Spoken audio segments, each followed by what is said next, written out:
اليوم راح نقدم لكم تحلية خفيفة لسهرة رمضان، فلون كراميل باللوز. نبداو على بركة الله بالمقادير. عندنا ريتلة حليب، عندنا فلون بالكراميل، وعندنا لوز نحوه بالقشرة تاعو. فرغ الحليب بسم الله.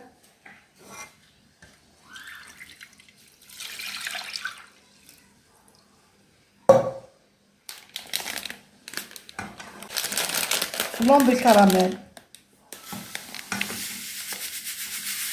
نحركو ونحطوه فوق النار حتى يتغالى ونرجع لكم فيما بعد.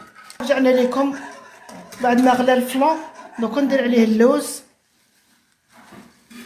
ونحرك ونديرو في القالب تاعي ونخليه. نديرو من تحت الكراميل وندير عليه الفلون، نديرو في الثلاجة ونخليه يبرد على الاقل